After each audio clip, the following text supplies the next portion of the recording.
Sarah often hummed a happy tune as she watered her petunias. At just over 60 years old, she felt truly blessed. Her life, after 40 wonderful years of marriage to Robert, was like a warm, comforting blanket.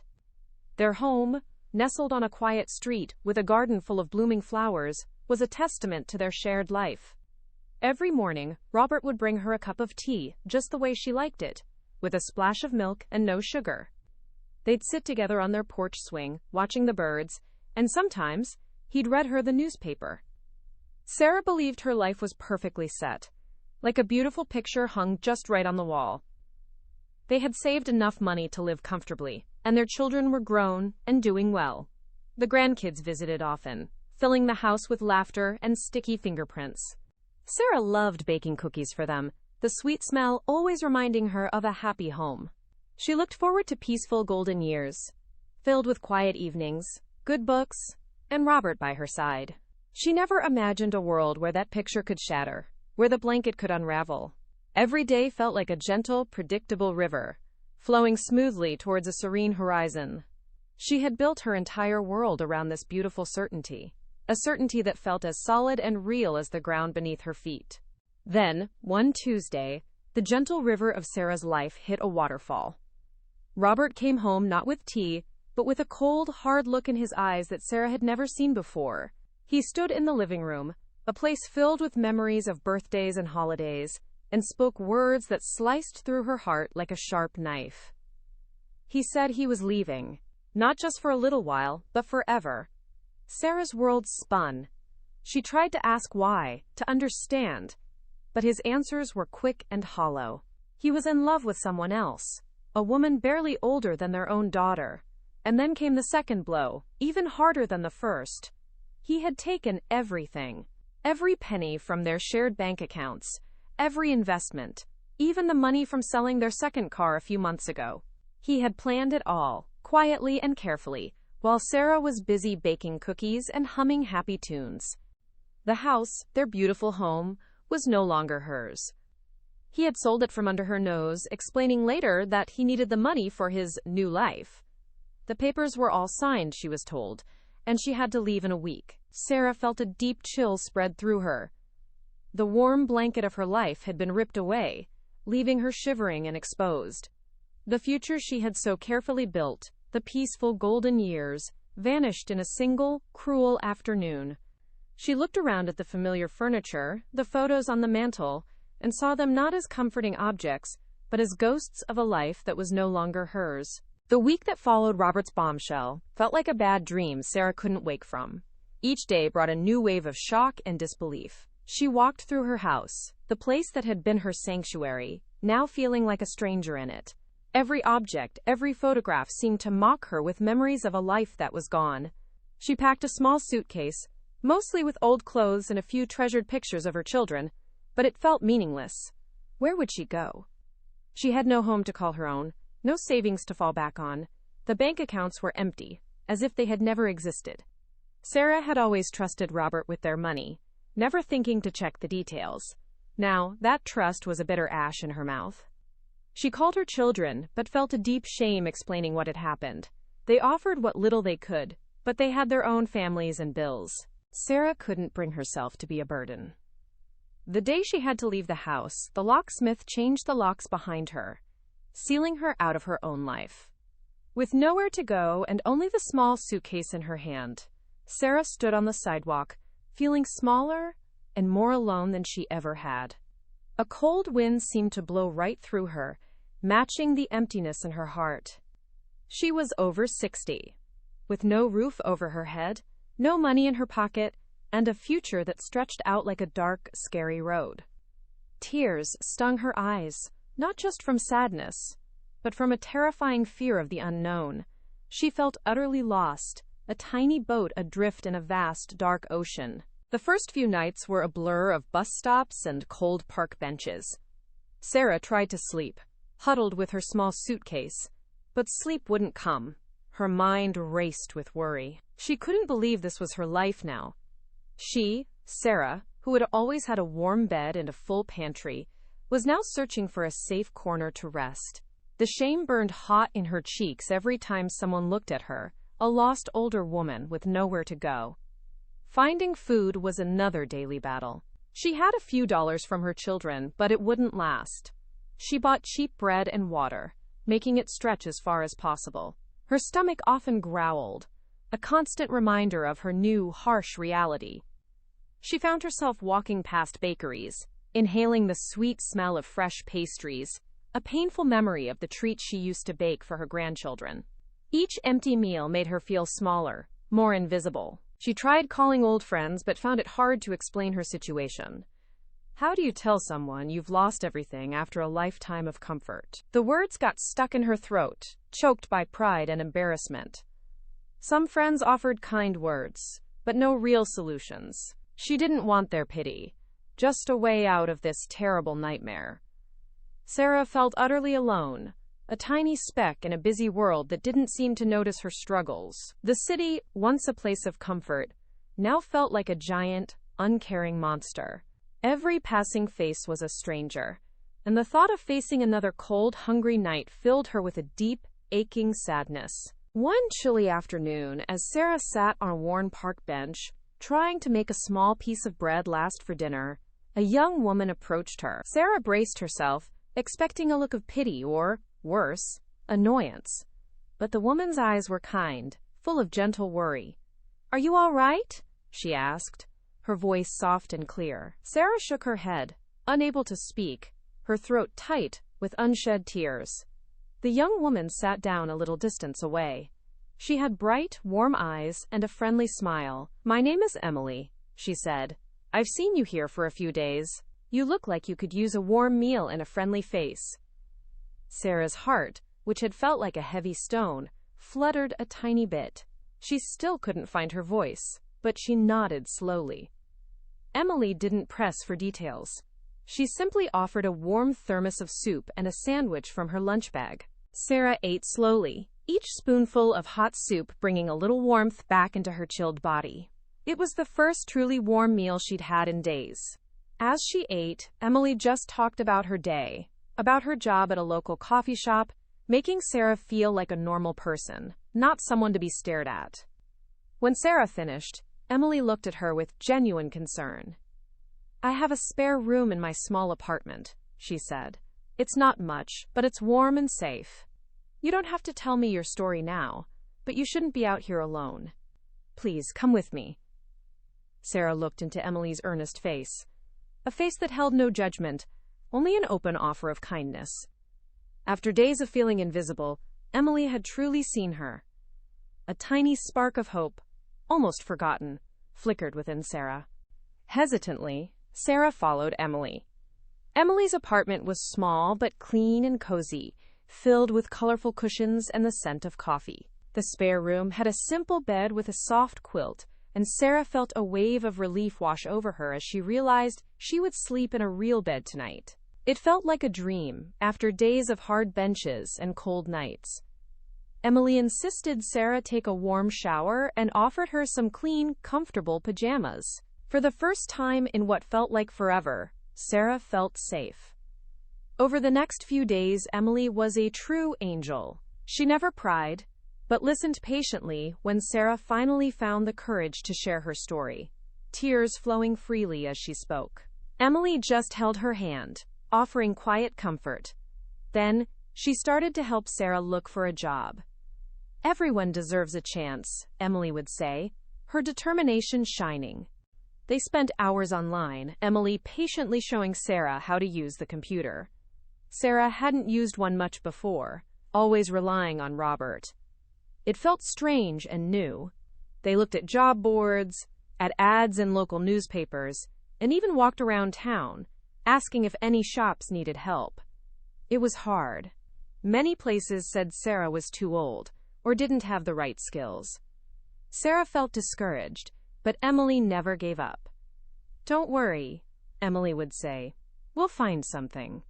You have so much to offer." Emily's unwavering belief was a gentle breeze that slowly started to lift Sarah's spirits, making her believe that maybe, just maybe, she could build a new life after all. Just when Sarah thought she might give up, a tiny ad in the local paper caught Emily's eye.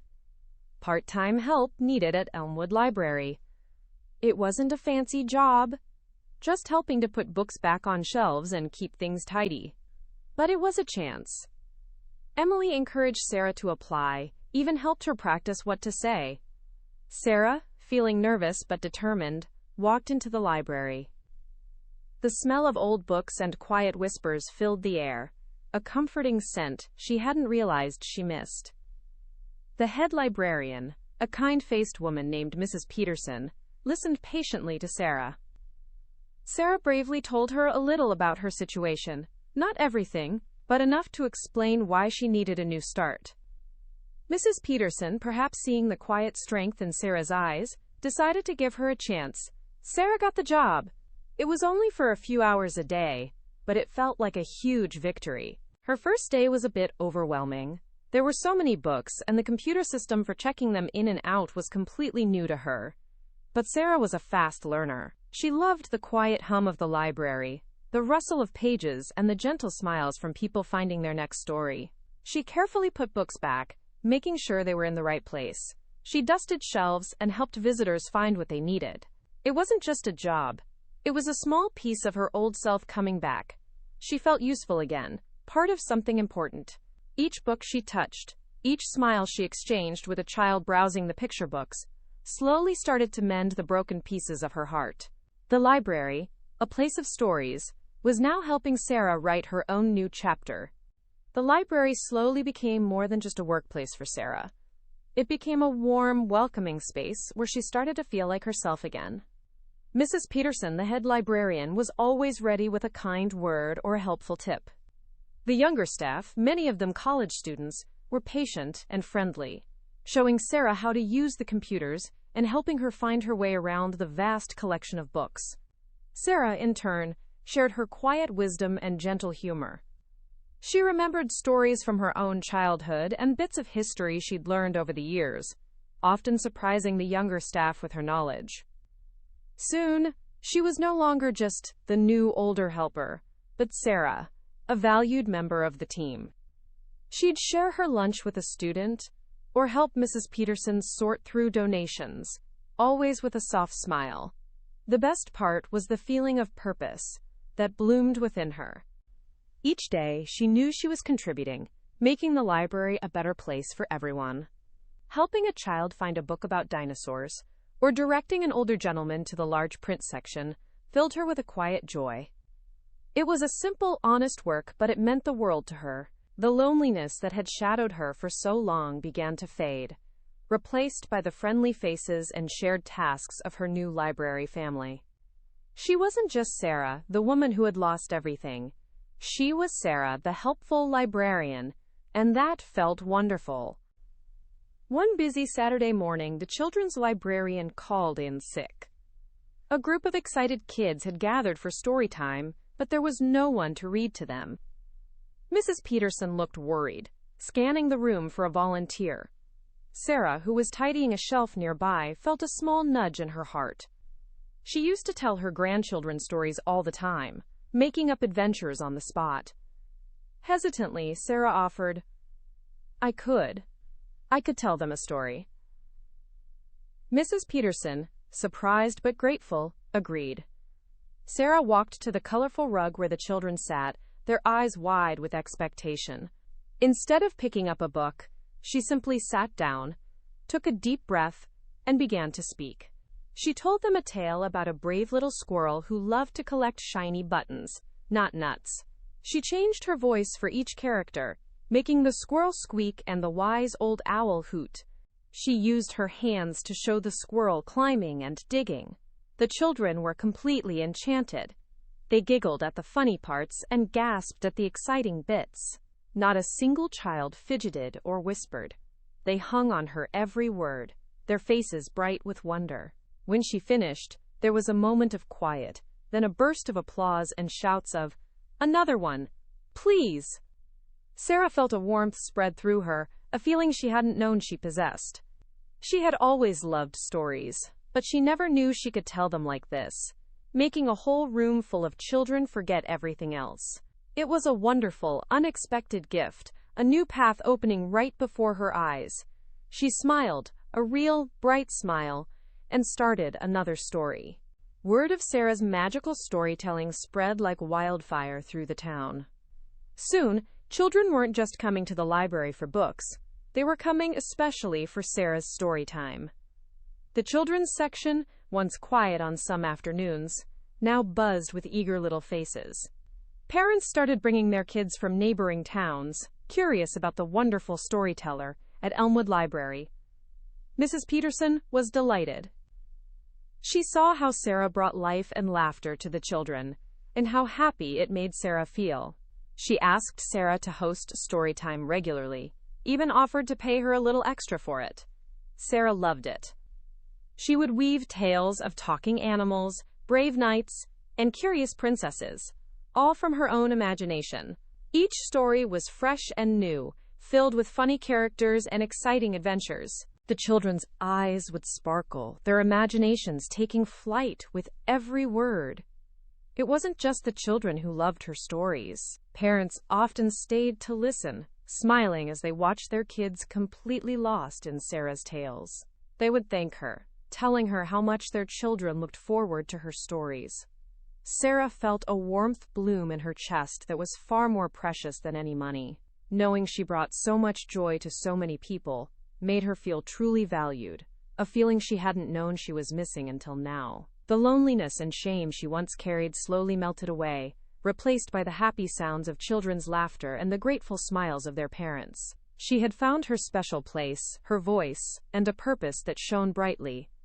One sunny morning, as Sarah prepared for another busy story time, she paused by the window, watching the children gather outside. A gentle smile touched her lips. It hit her then, like a ray of warm sunshine. Losing everything, the very thing that had shattered her world, had actually cleared the way for something truly wonderful. Before, her life was comfortable, yes, but it was also small, predictable. She spent her days tending a garden and a home, always within the safe walls of her routine. She was happy, but it was a quiet, almost sleepy kind of happiness. Now she was vibrant, she was creative, she was cherished by children and respected by her new friends. She had Emily, a true friend, who had shown her unconditional kindness. If Robert hadn't left, if he hadn't taken everything, she would still be in that old house, living that old life. She would never have known the joy of making up stories for eager young ears, never discovered this deep well of creativity within herself. She would never have felt the pride of earning her own money, or the warmth of true friendship outside her family. It was a strange, powerful thought that the worst thing that ever happened to her had opened the door to the best. A tear, not of sadness but of profound understanding, traced a path down her cheek. She was free, in a way she had never been before, to be truly herself. Her life wasn't just set, it was unfolding, full of beautiful surprises. With this new understanding blossoming in her heart, Sarah felt a change regarding Robert. For months, anger and hurt had festered, a heavy weight in her soul. She had replayed his cruel words, the shock of his betrayal, and the deep pain of losing everything. But now, as she looked at her vibrant, joyful life, the sharp edges of that anger began to soften. She realized that holding on to bitterness only hurt her, not him. His actions, as terrible as they were, had unintentionally pushed her out of her comfortable, predictable world and into a life where she was truly thriving. He had forced her to discover strengths she never knew she had, to meet amazing people like Emily and Mrs. Peterson, and to uncover a talent that brought her immense happiness. One quiet evening, as Emily cooked dinner, Sarah spoke aloud. "I forgive Robert." The words felt strange on her tongue at first, but then a lightness spread through her. She wasn't saying what he did was right, or that it didn't hurt. But she understood that his selfish choices had, in a strange way, guided her to a much better path, a path she would never have found otherwise. The weight lifted. She no longer felt tied to the past, to the woman she was with him. She was free to enjoy her present and to look forward to her future without the shadow of old resentments. It was a powerful kind of freedom, more valuable than any money or house. Sarah smiled, A genuine, peaceful smile, knowing that her heart, too, was now truly her own. Sarah, the beloved storyteller of Elmwood Library, now lived a life she never could have imagined. She had moved into a small, cheerful apartment of her own, not far from Emily's. It was modest, but it was hers, filled with books and colorful drawings from her young fans. She still had story times several times a week, and the children greeted her with bright smiles and eager questions. Her stories were now known throughout the town, and sometimes she was even asked to tell tales at local schools or festivals. Her days were full, not with quiet routines, but with laughter, creativity, and the joy of connection. She had a steady job, her own home, and a wonderful friendship with Emily that had grown deeper with each passing month. She often made Emily dinner, and they would chat for hours, sharing dreams and small worries. Sarah had truly found her independence, a freedom that came not from being alone, but from being her own person, standing tall on her own 2 feet. The past, with its heartbreak and loss, felt like a distant memory, a stormy sea she had safely navigated. She was no longer just Robert's wife, but Sarah, the woman who brought stories to life, the friend who listened, the independent spirit who had rebuilt her world with courage and kindness. She had discovered that true happiness wasn't about what you had, but who you were, and the joy you could share. Her life, at over 60, was just beginning, rich with purpose, love, and endless possibilities.